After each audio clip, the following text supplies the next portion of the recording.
I've been thinking about great moments in history over the last 60 years. And I got to thinking about the Cold War, which ended when I was 28 years old. I think most would agree that much of the credit for winning the Cold War rightfully goes to Ronald Reagan, Margaret Thatcher, and Pope John Paul II, the first Polish Pope. But I got to tell you, for me, if I were going to give someone just a little bit more credit than all those folks or anyone else for defeating communism, collapsing the Soviet bloc, it would be one of my personal heroes, an electrician from a shipyard in Poland named Lech Walesa. He formed a movement that became known as the Solidarity Movement, which at its peak had 10 million workers. They demanded from the communist regime better pay, better working conditions, and free elections. Walesa was imprisoned by the communist regime and released under pressure from the West and the first Polish Pope. On October 27, 1991, the first entirely free Polish elections in 70 years took place, and Poland was free of Communist Party rule. 11 days later, the Berlin Wall fell, and 47 days later, the Soviet Union dissolved, all because an electrician from a shipyard said no more. All over Eastern Europe, in the cities and the villages and the hamlets and the farms, the newly freed people were waving two flags. They waved the original flag of their country, the hammer and sickle, now deposited on the ash heap of history, and they waved American flags. And someone on one of the newscasts pointed out that those American flags had 48 stars. You see, during the Cold War, those people believed we would free them. They believed in the promise of America, and they kept those flags hidden for nearly 50 years, knowing that one day they would need them. On November 16, 1989, 40 days before the Soviet Union dissolved, this electrician from a shipyard became the second foreign private citizen to address a joint session of Congress. Normally, the Joint Chiefs, the President's Cabinet, and the Vice President only attend joint sessions when the President delivers the State of the Union, but not that day. That day they were all there, and I watched it live on C-SPAN in my living room in my little apartment in Sacramento, California. 100 senators, 435 members of the House, the Vice President, 536 leaders of the free world turned out for an electrician from a shipyard in Poland. When Lech Walesa entered the House of Representatives, the Sergeant-at-Arms announced his presence in the chamber. Mr. Speaker, Mr. Lech Walesa, Chairman of the Solidarity Movement, and 536 leaders of the free world stood in solidarity and cheered for what seemed like about 15 minutes. When he got to the podium, they continued. And after a few minutes, Lech Walesa raised his hands in the World War II victory symbol, and cheering reached a crescendo. He was unaware of the protocols of the House. You see, the Sergeant-at-Arms merely announced his presence in the chamber. But it is the Speaker of the House whose job it is to present him to the Congress.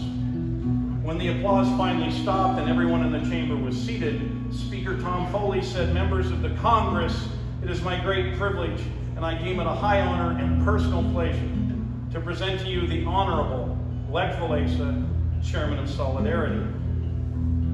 And 536 leaders of the free world stood again for another 15 minutes. Finally, they took their seats. And then this electrician from a shipyard said in Polish, "Mr. Speaker, Mr. President, members of the Cabinet, distinguished members of the House and Senate." And then he paused for a moment. And he spoke just 3 words in Polish, which were repeated by an interpreter.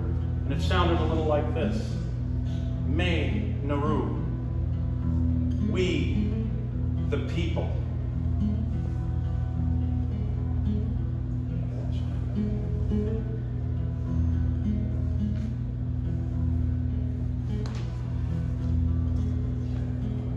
And you're probably wondering why the flag is out here.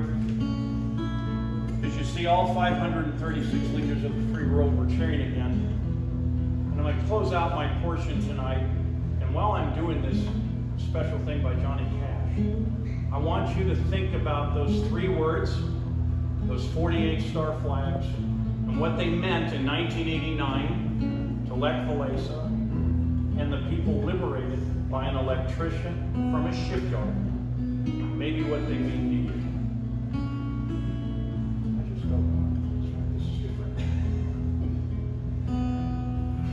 I walked through a county courthouse square.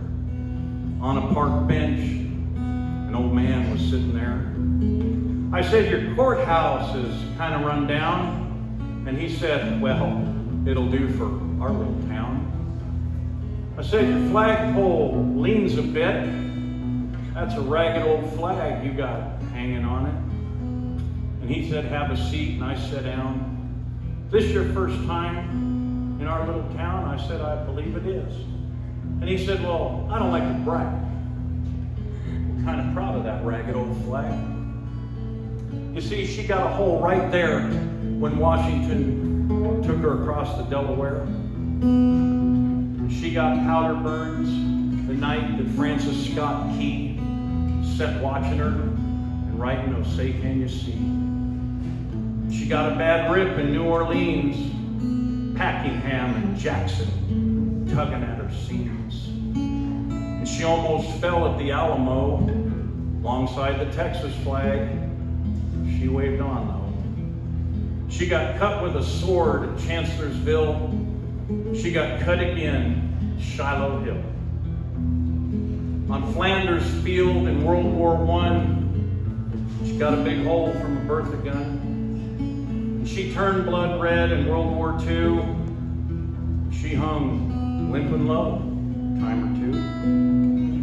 She's been to Korea and Vietnam, and she's been to Iraq and Afghanistan.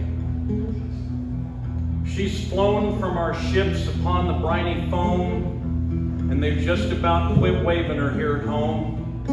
In her old good land, she's been abused. She's been burned, dishonored, denied, and refused.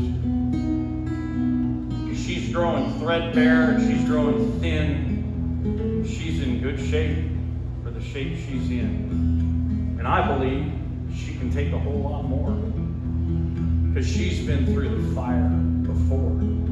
So we raise her up every morning, we take her down each night, we don't let her touch the ground, and we fold her up right.